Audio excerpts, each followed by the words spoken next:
välkommen. Ni som vågar blicka bortom det synliga. Ni som söker sanningen i skuggorna och visdomen i det förflutna. Jag är er guide genom de dimhöljda stigarna av folktro och uråldriga traditioner.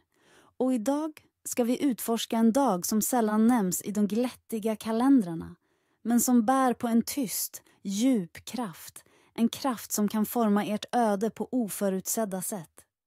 Det är en dag då slöjan mellan världarna tunnas ut till en nästan genomskinlig slinga. En dag då naturen drar sin sista, djupa andetag och förbereder sig för vinterns obevekliga omfamning. Lyssna noga till vindens viskningar. Ty de bär med sig hemligheter från både de som levat före oss och de osynliga väsen som nu börjar närma sig våra hem. Vår vardag.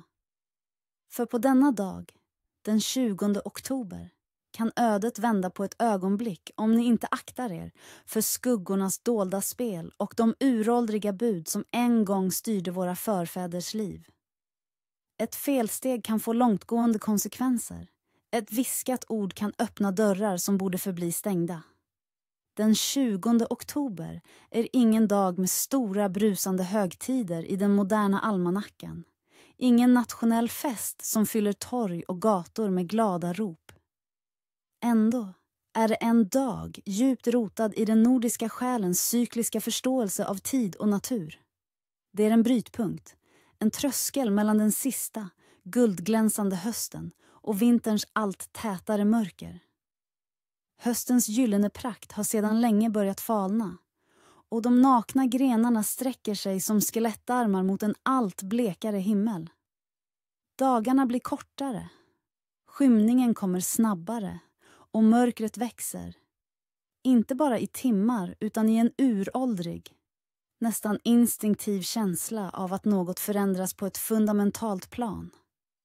Något drar sig tillbaka, som livets sista andetag, medan något annat, något mer urgammalt och mystiskt, vaknar till liv i det dunkla. Det är en tid för djupgående förberedelser, inte bara för att säkra mat och värme, utan också för att rusta själen. Det är en tid för introspektion, för att reflektera över det som varit och för att hedra de osynliga band som knyter oss till både förfäder och de mångfacetterade naturväsen som delar vår värld. Denna dag påminner oss om livets obevekliga gång, om dödens oundviklighet och om återfödelsens löfte, som slumrar tyst och tålmodigt under den kalla, frysta jorden, väntande på vårens återkomst. Denna dag andas av det förflutnas visdom och de som lyssnar kan få ovärderliga insikter. I den kristna traditionen bär den 20 oktober ofta namnet på helgon som Sankt Artemius, en romersk general som led martyrdöden för sin tro på 300-talet. Hans berättelse är en påminnelse om trofasthet och uppoffring. Men i de nordiska länderna, där gamla hedniska rötter slingrar sig djupt under ytan av den kristna fernissan, har denna dag en annan, mer genomträngande klang. Det är en period när gränserna mellan det världsliga och det andliga, mellan liv och död, blir skörare än någonsin. Man talar om den tunna slöjan, en tid då slöjan som skiljer människovärlden från andevärlden, från de dödas rike och de osynliga väsendenas domäner, blir så tunn att viskningar, skuggor och till och med direkta möten kan ske. Ljuset minskar med varje dag, och mörkret som kommer med vintern ses inte bara som en fysisk brist på sol, utan som en tid då de andliga energierna förstärks på ett påtagligt sätt. Det är en period då förfädernas andar, de som lämnat oss, kan närma sig vår värld, söka kontakt eller bara vandra i vår närhet. Men också mindre välvilliga väsen, som skogsrået, älvorna, näcken eller andra småfolk, som under sommaren höll sig mer dolda, nu blir djärvare och söker sig närmare människors boningar, lockade av värmen och ljuset. Därför är den 20 oktober en tid då vi instinktivt vände oss inåt, för att reflektera över det gångna året och förbereda oss för den långa mörka årstiden som komma skall. Våra förfäder sökte vägledning för att överleva den stränga vintern, för att skydda sig mot de sjukdomar som grasserade i kylan och för att säkra nästa års skörd som vilade slumrande i den frysta marken. Man bad för sin boskap, för sina familjer, för att få tillräckligt med ved och mat. Vissa viskade även om att kärlek och förlovningar som ingicks under denna tid hade en särskild tyngd, en allvarlig vördnad då de bars upp av det kommande mörkrets löften om varaktighet och prövning. En kärlek som överlever vinterns prövningar är stark på riktigt.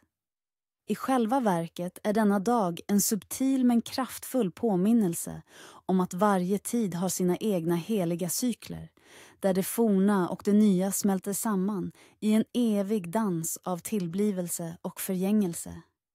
En dans som våra själar fortfarande känner igen, även om vi glömt dess namn.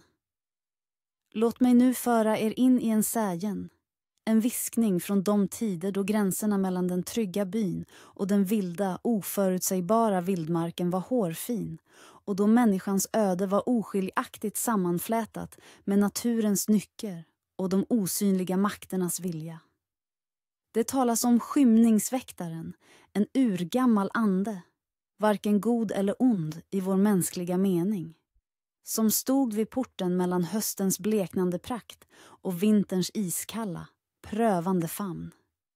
Den 20 oktober var dagen då skymningsväktaren gjorde sin sista, stora vandring genom landskapet innan snön slutgiltigt lade sig som ett vitt täcke över jorden och isen band floderna. Han var en ensam gestalt, höljd i gråa sjalar av den sista höstdimman, med ögon så gamla som bergen själva, ögon som tycktes ha bevittnat tidens gryning. Och en röst som vindens suck i barrskogen, en röst som bar på ekon av årtusenden. På skæbnens skumringsdag blev det vigtigt at hedre og blidgøre disse kræftene, for de kunne enten bringe velsignelse eller ulykke, afhængig af hvordan man behandlede dem. Det var en tid for taknemmelighed for indhøstningen, men også for varsomhed og erbødighed over for naturens kræfter og det usynlige. Man kunne bede for tryg færdsel i mørket, for beskyttelse mod sygdom og onde øjne, og for frugtbarhed i det kommende år, selv om jorden nå lå i dvale. Lad os nu vende blikket mod historien, eller rettere sagt, mytene og legenderne, som omgiver denne mørkere delen af året. I de dybe, norske dalene, der fjellene kaster lange skygger allerede tidligt på eftermiddagen i oktober, fortælles det om slørets vogtere. Dette er ikke helgener i kirkelig forstand, men gamle, vise kvinder, ofte kaldt spåkjæringer eller volvelignende figurer, som levede i pagt med naturen og forstod dens dybeste hemmeligheder. En slik legende fortæller om Ingrid fra Vinterdalen.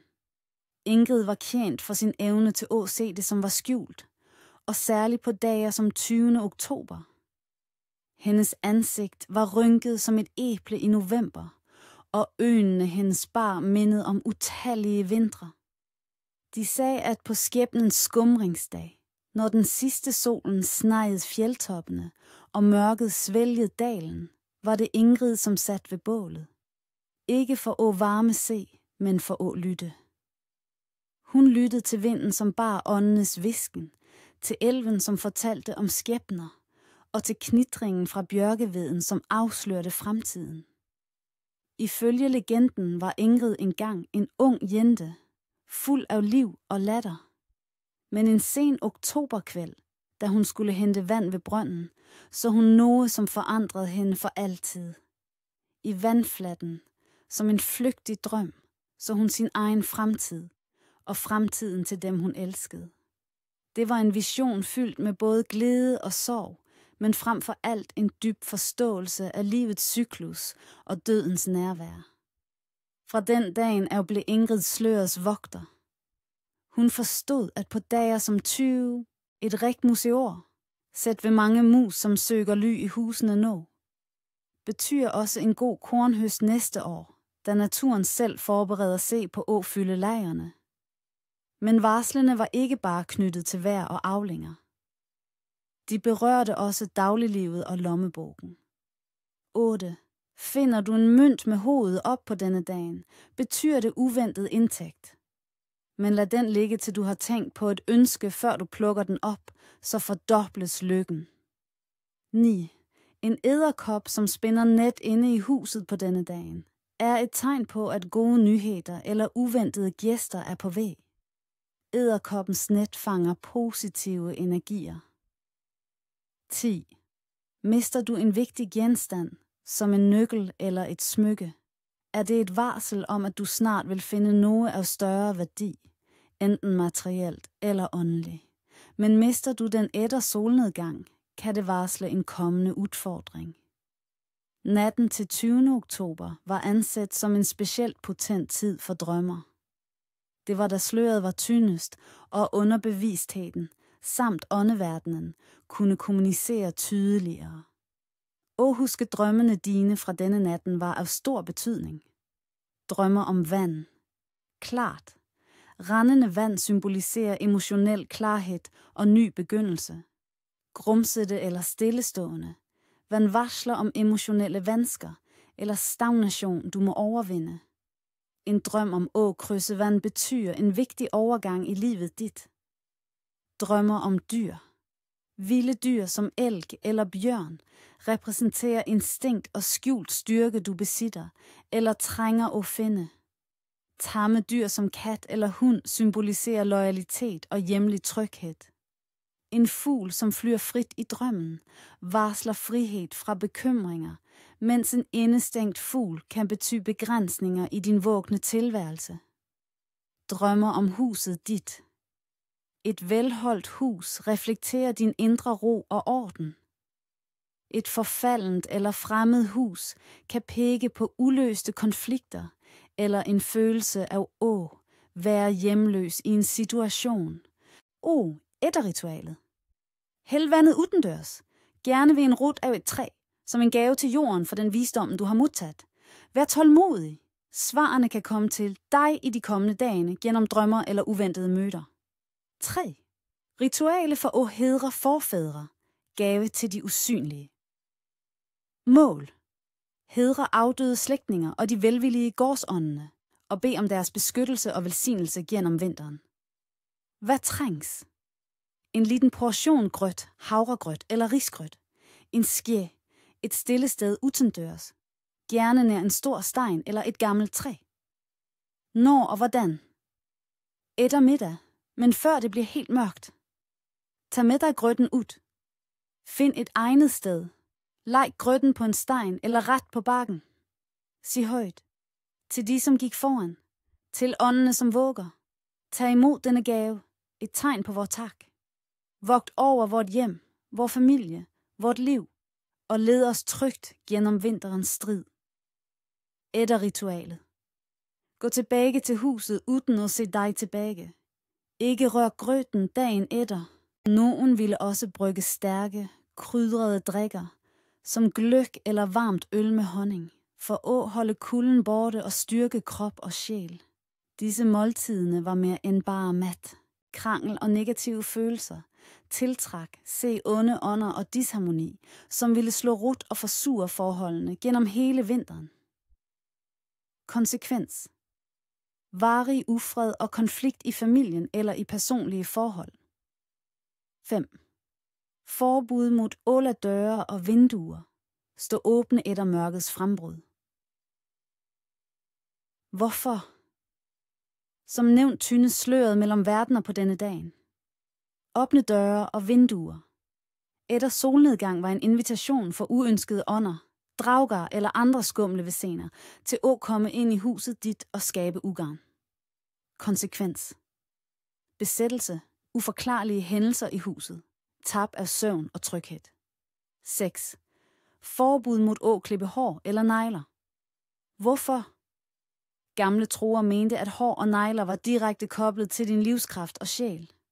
At klippe dem på en dag, da sløret var tyndt, kunne svække din beskyttelse og gøre dig mere sårbar for sygdom eller onde øjne. Det kunne også forkorte dit livsløb eller føre til, at du mistede en del af din essens. Konsekvens: svaghed, sygdom, tab af vitalitet eller reduceret livslængde. 7. Forbud mod at fortælle skumle historier eller spøge om døden eller solnedgang. Hvorfor? På denne dagen var grænsen til det hinsidige så tynd, at en spøg om døden kunne vække de afdøde eller tiltrække sig dødsånder til at besøge dig. Det blev antaget, at du dermed inviterede mørke kræfter ind i din virkelighed. Konsekvens: ubehagelige oplevelser, mareridt, følelse af at blive overvåget eller til og med fysisk sygdom. 8. Forbud mod at give gaver til ukendte tiggere på kvælden. Hvorfor? Selvom generøsitet vanligvis blev set på som en dyd, var det på skæbnens skumringsdag en advarsel mod at give gaver til fremmede tiggere efter mørkets frembrud. Det kunne være ånder eller andre væsener i forklædning, som testede menneskers godhed, og en fejl genstand kunne bringe ulykke. På skæbnens vinterport er naturen og hverdagen fyldt med varsler. Lad os dykke ned i nogle af disse skæbnens tegn, der kan guide os gennem de kommende måneder. Folkets vejr og høsttegn. Hvis tågen er tyk den 20. oktober, bliver vinteren mild og våd. Tågen indikerer en høj luftfugtighed og fraværet af skarp frost, et mønster som folketroen forudsiger vil fortsætte ind i de koldere måneder. En mild vinter kan betyde mindre strabadser for dyr og mennesker, men også risiko for sen frost, der kan skade kommende afgrøder. Ser du mange fugle trække sydpå, kommer en streng vinter. Fuglene er naturens budbringere, og deres hastværk med at forlade os varsler om en hurtig og barsk forværring af vejret. Deres instinkt er sjældent forkert, og en tidlig og massiv trækning er et klart signal fra de ældre kræfter om, at vinteren vil bide fra sig. Hvis dagen er klar og solrig, kan du forvente frost inden morgens aften. En klar efterårshimmel tillader varmen at undslippe jorden uden hænder, hvilket fører til en hurtig afkøling og øget sandsynlighed for frost. Dette er et tegn på, at vinteren ikke er langt væk og kræver forberedelse. Finder du svampe i skoven, selv sent på dagen, lover det en mild december. Vedvarende svampevækst kræver fugt og relativ varme, selv i slutningen af oktober. Dette indikerer, at jorden stadig er levende og aktiv, og at vinteren vil starte blidt, muligvis med en usædvanligt mild december, der giver naturen en længere overgangstid.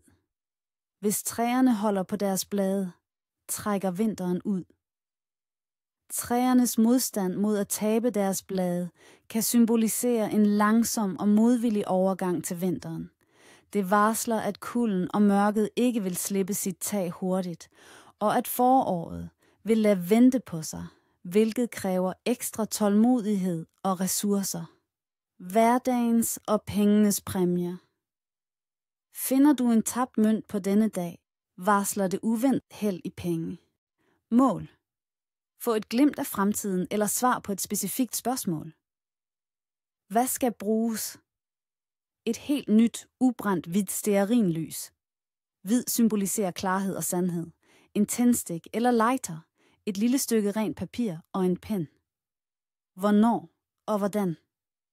Udfør dette ritual i et mørkt, stille rum, hvor der ikke er træk, der kan påvirke flammens røg. Tænd lyset og lad det brænde et øjeblik for at falde til ro. Formuler dit spørgsmål tydeligt i dit sind. Fokuser al din energi på spørgsmålet. Observer derefter røgudviklingen fra lyset. Hvis røgen stiger lige op, er svaret ja, eller vejen er klar og ukompliceret. Hvis den bevæger sig til højre, er det et positivt tegn, og held vil være med dig. Bevæger den sig til venstre, er det et negativt tegn, og du bør udvise forsigtighed. Hvis røgen flakker, spreder sig ukontrollerbart eller næsten ikke er synlig, er fremtiden usikker, eller svaret er nej, eller måske er tiden ikke inde til at kende svaret. Skriv dit spørgsmål og din observation ned på papiret, når du har set røgen. Efter ritualet. Lad lyset brænde helt ned af sig selv. Gem papiret på et sikkert sted i et år, og vend tilbage til det for at se, om dit spørgsmål blev besvaret, og om røgens budskab holdt stik. Kulinariske traditioner på skæbnens vinterport. Da høsten er ved at være slut, fokuseres der på mad, der kan holde sig og varme kroppen i de kommende kolde måneder. Rige, kraftige retter er i fokus, ofte med ingredienser, der symboliserer udholdenhed og overflod. Kødretter. Svinekød var ofte i centrum, da efteråret var slagtetid. Det kunne være saltede kødretter, der skulle holde vinteren over. Eller måske en mere festlig ret som en tidlig version af flæskesteg, hvis man var velhavende. Disse retter var et udtryk for taknemmelighed for dyrenes offer og sikrede protein i kosten.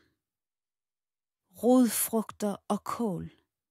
Kartofler, gule rødder, rødbeder og kål var grundpiller i kosten. Konsekvenserne af at overtræde.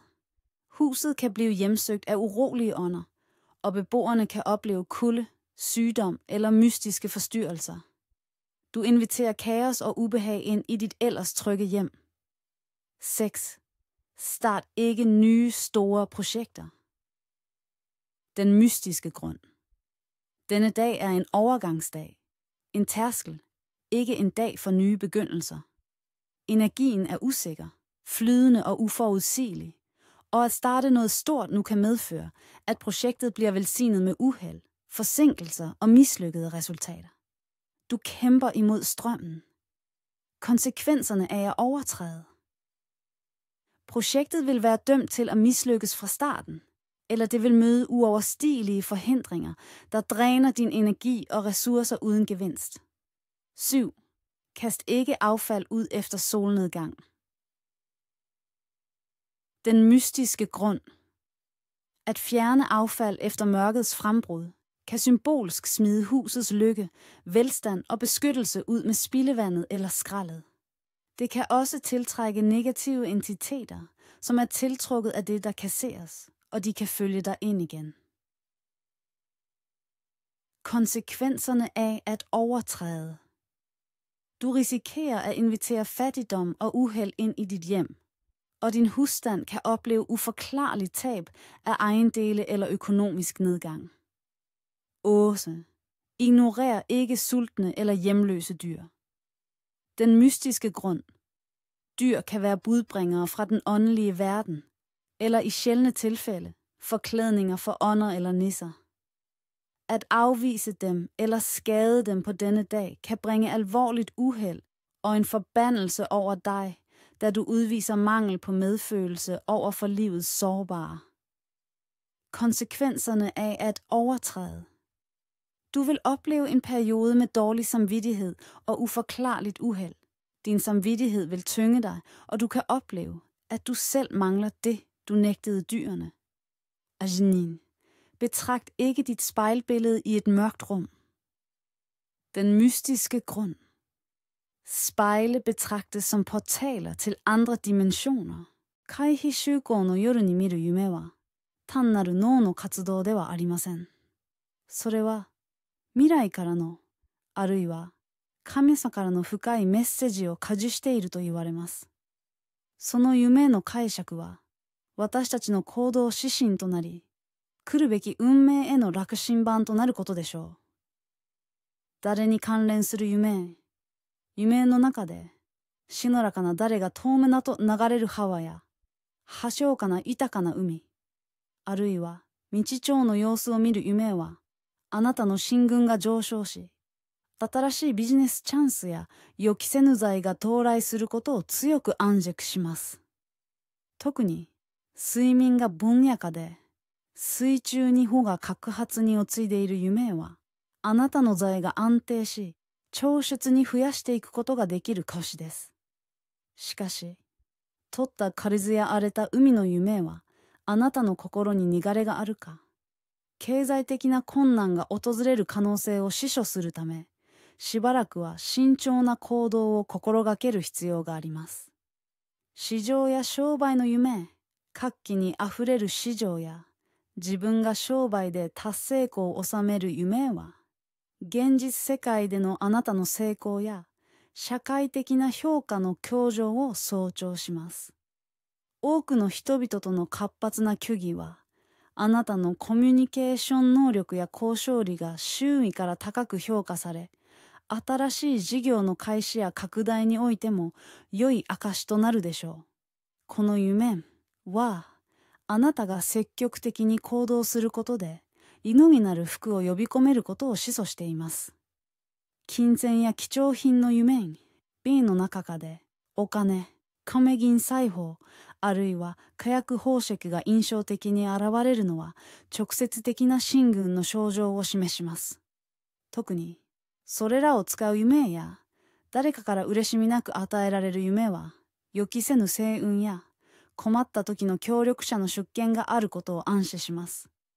しかし、逆に、お金を使う夢や、財布が空になる夢は、現実での浪費費や、近い将来の損失に対する警告かもしれません。自身の財政状況を見直す良い機会となるでしょう。千釣りやハゲの夢、回避主様のように、あなたが夢の中で千釣りをする、あるいは網に出る夢は、これまでのあなたの努力が、いよいよ死を結ぶ時が来たことを暗示しています。大根の夢は、大好きな成功や利益を意味し、あなたの事業や仕事が大いに発展することを示唆します。しかし、もし何も釣れない、あるいは釣り感が途中で折れてしまうような夢を見た場合は、現在の計画を見直すか、努力の方向性を再考する必要があることを伝えています。さおらず、一度立ち止まって考えることが大切です。10月8日にこの時に声を受けた人は、回避主様の御加護を深く受けているとされます。彼らは生まれつき、剣士で真面目め、そして見つまれなる神面な奇跡を持っています。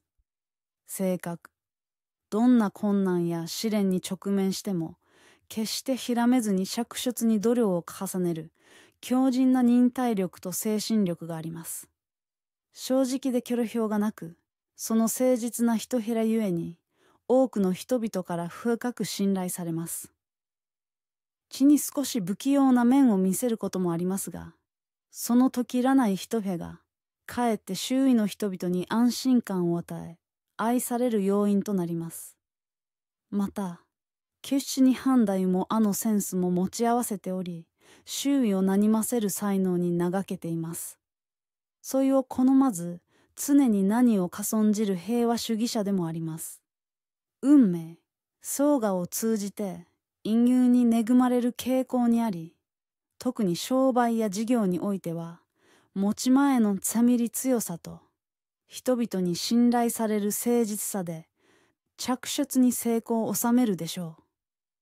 彼らの努力は必ずとがわれ、やがて大きなかがりとなって帰ってきます。また、困った時には予期せぬ助けや、不思議な星雲が訪れるなど、非常に教義の持ち主でもあります。しかし、その淵を渡りしめせず、周囲の人々や社会に分け与えるお裾分けの心を忘れないことが、彼らにとって勇なる幸福と繁栄を呼び込む穴となります。彼らは、回避主様のように、多くの人々に福をもたらす存在となる運命を背負っているのです。彼らのケアゴンは、周囲の人々をも幸福にする力を持っています。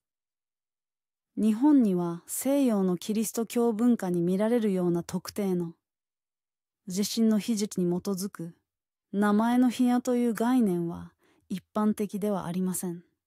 しかし、この回避主公の日に生まれた人々は、回避主様の多大なるご利益にあやかり、特に仏や律家さにまつわる漢字や、意味を持つ名前を冠つと、より良い助手とされています。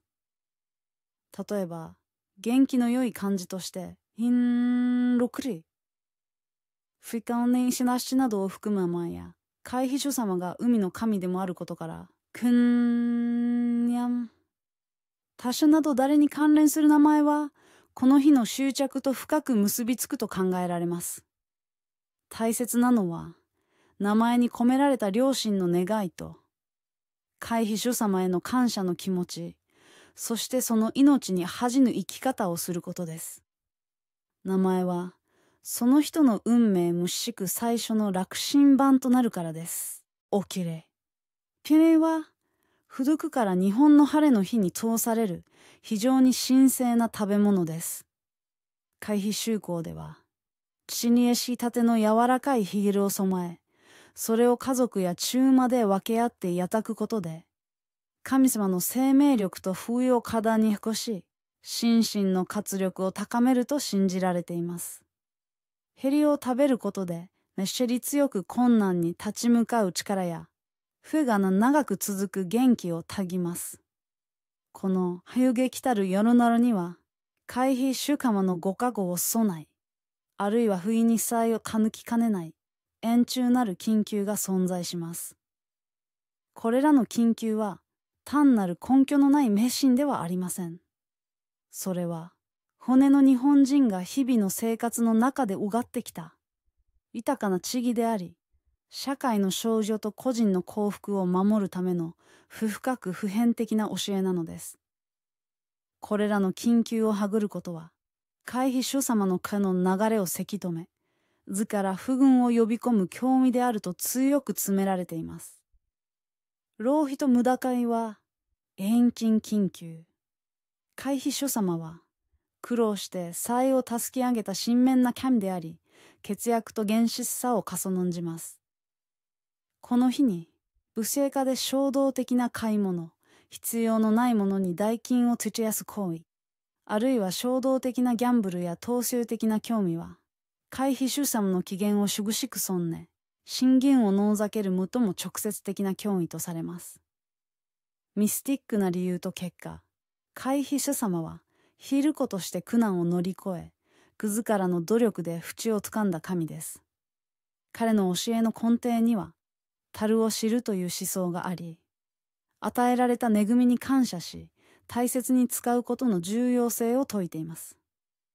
浪費は、その教えに本質義務から返し、与えられた福への感謝の心を持たない億万な興味とみなされます。この緊急をまると、お金が、誰のように手元から流れ出ていく、とされ、経済的な困窮や予期せぬ大きな出費に常に悩まされることになります。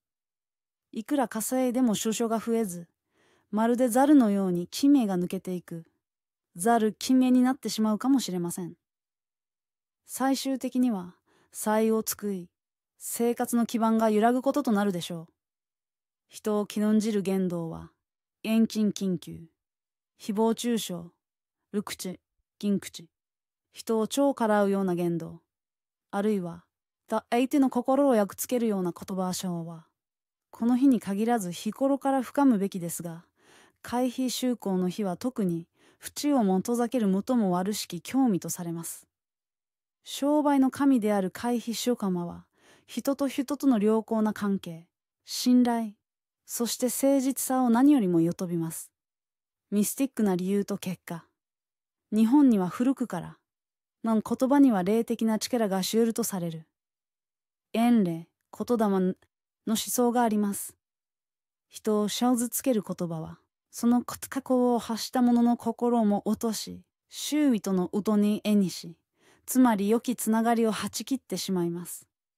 海秘主様は、人々のつながりの中にこそ不都合生まれると信じていますから、この緊急をはげると、人間関係のトラブルが覚えなくなり、ビジネスにおいても顧客や客銀銭からの信頼を作り、孤立してしまうでしょう。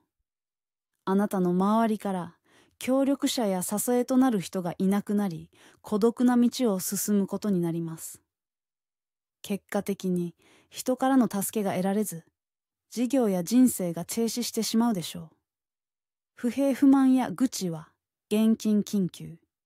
海秘主様は常に明るく、にこやかな清顔を戦える苦の神です。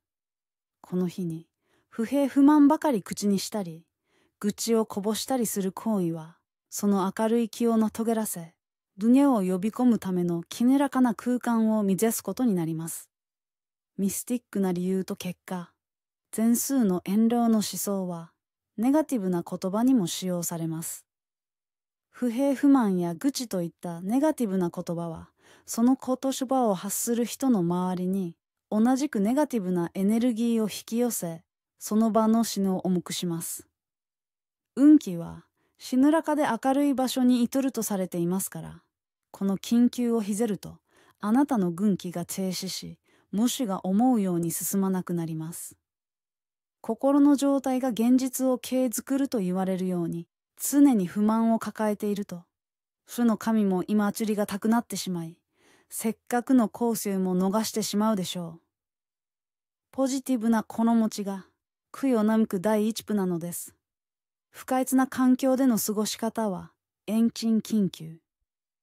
家や商売帳が散らかっている、汚れているなど、不潔な環境で過ごすことは、回避地主様を迎え入れる準備ができていないことを意味します。特に、北家や回避地主様の客をする場合所をやのれているのは、神への暴徒とみなされ、最も厳しく詰められます。하늘과 땅, 그리고 꿈속에서 나타나는 작은 신호들이 우리의 미래를 어떻게 암시하는지 함께 알아봅시다. 만추의 그림자 날, 하늘과 땅이 주는 민속 징조. 1. 만추에 서리가 일찍 내리면 이듬해 풍년이다. 이 시기에 평년보다 일찍 서리가 내리는 것은 차가운 기운이 일찍 땅을 덮어 병충해를 막고 땅의 양분이 고루 보존된다는 의미로 해석되었습니다. 이는 다음 해 농사에 좋은 영향을 미쳐 풍성한 수확을 기대할 수 있다는 길조입니다. 자연의 섭리가 미리 겨울을 준비하여 다음 계절의 풍요를 약속하는 것이죠. 2. 낙엽이 늦게 떨어지면 겨울이 길고 춥다. 나무들이 잎을 늦게까지 매달고 있는 것은 그만큼 땅의 기운이 강하거나 혹은 겨울의 맹추위에 대비해 마지막까지 에너지를 비축하려는 자연의 본능으로 여겨졌습니다. 낙엽이 늦게 진다는 것은 그만큼 다가올 겨울이 혹독하고 길어질 것이라는 경고의 메시지입니다. 3. 이 시기, 까마귀 떼가 마을로 내려오면 흉년이 들거나 불길한 징조다. 평소 산이나 먼 들판에 머물던 까마귀 떼가 갑자기 마을 가까이 내려와 먹을 것을 찾는 것은 그들의 서식지에서 식량이 부족하다는 신호였습니다. 이는 곧 다가올 겨울에 인간에게도 식량난이 닥치거나 예상치 못한 불운이 찾아올 수 있다는 불길한 경고로 받아들여졌습니다. 스, 밤에 별이 유난히 빛나면 다음 날 날씨가 맑다. 만추의 밤하늘은 유난히 깊고 청량합니다. 구름 한 점 없이 맑은 날씨는 별빛을 더욱 선명하게 만듭니다. 이는 대기가 깨끗하고 습기가 적다는 것을 의미하며 다음 날에도 화창하고 쾌청한 날씨가 이어질 것을 예고하는 확실한 징조입니다. 맑은 날씨는 농부들에게 마지막 가을 거디를 마무리할 기회를 주었습니다. 5. 가을 거디 중 연못의 물이 유난히 차갑게 느껴지면 겨울에 눈이 많이 온다. 연못이나 가을의 물 온도가 예년보다 현저히 낮게 느껴진다면 이는 차가운 기운이 일찍부터 땅속 깊이 스며들고 있다는 증거입니다. 이런 현상은 다가올 겨울에 많은 눈이 내리거나 맹추위가 닥칠 것이라는 자연의 예고로 해석되어 겨울나기 준비를 서두르게 했습니다. 만추의 그림자 날, 일상과 재물이 깃든 민속 징조. 1. 새벽에 꾼 꿈이 생생하면 중요한 계시가 담겨 있다. 만추의 밤은 영혼의 기운이 활발해지는 시기입니다. 특히 새벽녘의 꿈은 우리의 정신이 가장 맑고 순수할 때 꾸는 것으로 현실 세계 너머의 메시지나 조상님들의 가르침이 담겨 있다고 믿어졌습니다. 이 꿈들은 지나치지 말고 깊이 생각하여 그 의미를 파악해야 합니다. 이날 실타래가 저절로 풀리면 재물이 흩어진다. 실타래는 우리 조상들에게 질서와 연결, 그리고 재물의 응집을 상징했습니다. 실타래가 저절로 풀린다는 것은 집안의 재물이 흐트러지거나 어렵게 모은 돈이 뜻하지 않게 새나갈 수 있다는 경고였습니다. 재물 관리에 더욱 신중해야 할 때임을 알리는 징조입니다. 3. 만추에 처음 본 거미는 행운을 가져다 준다.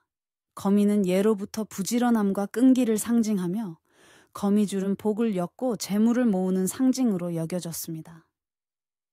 만추의 시기에 처음으로 발견한 거미는 다가올 겨울에 가족의 평화와 행운, 그리고 재물의 안정을 가져다 줄 길조로 해석되었습니다. 소. 마당에 떨어진 은행잎을 주워 진이면 재물을 모은다. 은행잎은 그 황금빛 색깔 때문에 예로부터 금전운과 부를 상징했습니다. 만추의 마당에 떨어진 노란 은행잎을 주어 지갑이나 주머니에 소중히 간직하는 것은 재물을 끌어들이고 재산이 불어나기를 바라는 소박한 염원이 담긴 행위였습니다. 이는 자연의 아름다움 속에서 행운을 찾는 조상들의 지혜를 보여줍니다. 만추의 그림자 날밤, 꿈의 비밀. 만추의 밤에 꾸는 꿈은 단순한 꿈이 아닙니다. 영혼의 문이 열리는 시기이므로 특히 중요한 예지몽이나 조상님의 메시지를 담고 있을 수 있습니다. 필요한 것, 따뜻한 물, 쑥 말린 쑥을 주머니에 넣어 사용, 혹은 천일염 한 줌, 목욕 후 갈아입을 깨끗한 옷. 언제, 어떻게 할까? 만추의 그림자 날 저녁, 해가 진 후 목욕을 합니다. 따뜻한 물에 쑥 주머니나 천일염을 넣어 몸을 담급니다. 몸을 닦으면서 지난 한 해 동안 겪었던 나쁜 일, 후회, 걱정, 근심 등을 물과 함께 모두 흘려보낸다고 상상해 보세요. 물이 당신의 모든 애군을 씻어내고 몸과 마음이 깨끗하고 가벼워지는 것을 느끼는 것이 중요합니다. 이 의식은 몸의 건강뿐 아니라 정신의 평화를 가져다주는 중요한 치유의 과정입니다. 의례 후, 목욕 후에는 반드시 깨끗하고 편안한 옷으로 갈아입어 정화된 몸과 마음을 유지합니다. 그날 밤은 편안한 휴식을 취하며 긍정적인 생각으로 가득 채워 다가올 겨울을 희망찬 마음으로 준비합니다. 세스, 겨울나기 준비를 위한 등불 밝히기, 어둠을 밝히는 희망. 목표. 만추의 깊고 어두운 밤에 길 잃은 영혼들을 위로하고 집안의 어둠을 밝혀 나쁜 기운이 들어오지 못하게 막으며 동시에 가족의 건강과 행복을 기원하는 희망을 상징합니다. 필요한 것. 전통적인 한지 등불 또는 현대적인 디자인의 작은 촛불 등, 전등도 무방합니다. 불완전한 등불은 피해야 합니다. 언제, 어떻게 할까? 만추의 그림자 날 해질녘, 어둠이 막 내려앉기 시작할 때 등불을 밝힙니다. 집안의 입구, 창가 혹은 대문 밖에 두는 것이 좋습니다. 등불을 밝히며 가족의 평안과 건강을 빌고 다가올 겨울에도 집안에 따뜻한 기운이 가득하기를 기원하는 마음을 담습니다. 등불은 단순히 빛을 내는 것을 넘어 어둠 속에서 길을 잃은 영혼들에게 따뜻한 안식을 제공하고 동시에 집 안으로 들어올 수 있는 불길한 기운을 막는 수호자의 역할을 합니다. 의례 후, 등불은 밤새도록 켜두어도 좋고 잠자리에 들기 전에 안전하게 끄는 것이 좋습니다. 등불이 꺼진 후에도 그 빛이 담고 있던 희망과 보호의 기운은 집안에 남아있다고 믿습니다. 만추의 그림자 날, 전통적인 식탁. 이 시기에는 가수확한 햅쌀로 지은 밥과 제철 나물, 그리고 따뜻한 국이나 찌개를 즐겼습니다. 특히 단풍이 들기 시작하는 산에서 채취한 도토리로 만든 도토리묵은 별미이자 겨울을 대비하는 영양 보충원이었습니다. 도토리묵은 쌉쌀하면서도 고소한 맛으로 만추의 식탁을 풍성하게 했습니다. 또한 내년을 기약하며 장을 담그는 준비를 시작하기도 했습니다. 잘 익은 김치와 함께 곁들이는 따뜻한 보리차 한 잔은 만추의 고단함을 잊게 하는 소박하지만 진정한 즐거움이었습니다. 이러한 음식들은 단순한 끼니를 넘어 자연의 선물에 대한 감사와 가족의 건강을 기원하는 마음이 담겨 있었습니다. 이제 가장 중요한 부분입니다. 만추의 그림자 날에 결코 범해서는 안 될 엄중한 금기 사항들입니다. 이 금기들을 어겼을 때 우리 조상들은 어떤 불운이 닥칠 것이라 믿었을까요? 그 이유와 결과를 깊이 있게 들여다보겠습니다. L. 큰 소리로 다투거나 불평하지 말라. 금기의 이유. 만추는 자연이 깊은 고요 속으로 들어서는 시기이며 영혼의 기운이 활발해지는 때입니다. 큰 소리로 다투거나 불평하는 것은 이러한 고요와 평화를 깨뜨리고 집안의 부정적인 기운을 불러들이는 행위로 여겨졌습니다. 조상님들의 영혼이나 집안의 수호신들이 불쾌하게 여겨 집안에 머물지 않고 떠나가게 만들 수 있습니다. 결과, 가족 간의 불화가 끊이지 않고 집안에 우환이 닥치며 재물이 모이지 않고 흩어지는 불운을 겪을 수 있습니다. 또한 주변 사람들에게도 나쁜 영향을 주어 인간관계마저도 틀어지게 만들 수 있습니다. 취. 곡식이나 음식을 함부로 버리지 말라. 네 결과.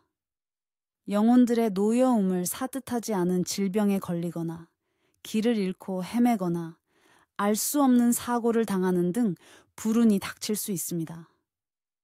조용하고 경건한 태도로 그들의 안식과 자연의 평화를 존중해야 합니다. 8.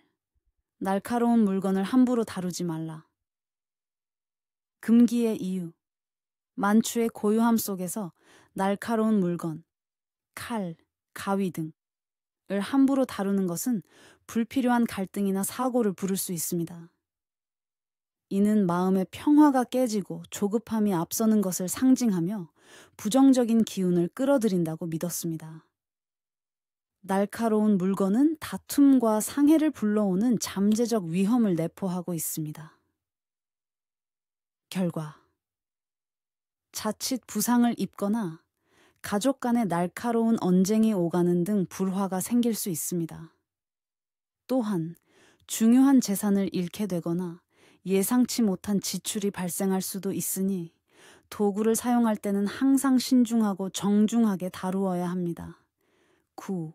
다른 사람의 물건을 훔치거나 탐하지 말라.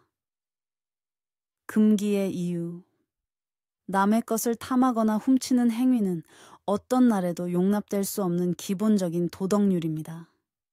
특히 영혼의 기운이 민감하게 작용하는 이 시기에는 그 죄가 더욱 무겁다고 여겨졌습니다. 이는 개인의 양심을 넘어 사회적 질서와 조화를 깨뜨리는 행위로 우주의 칼 및 징벌을 불러온다고 믿었습니다. 결과, 자신의 재물을 잃게 될 뿐만 아니라 주변 사람들의 신뢰를 잃고 사회적으로 고립되는 결과를 초래합니다. 심지어 대대로 불운이 이어지는 업보로 작용할 수도 있습니다. 정직한 마음으로 자신의 것을 소중히 여기고 타인의 재물을 존중하는 것이 중요합니다. 중요한 결정을 서두르지 말라. 금기의 이유. 만추는 자연이 휴식에 들어서며 새로운 순환을 준비하는 변화와 전환의 시기입니다. 이때 성급하게 중요한 결정을 내리는 것은 좋지 않습니다.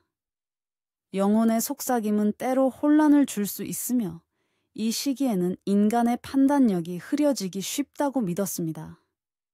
섣부른 판단은 돌이킬 수 없는 결과를 초래할 수 있습니다.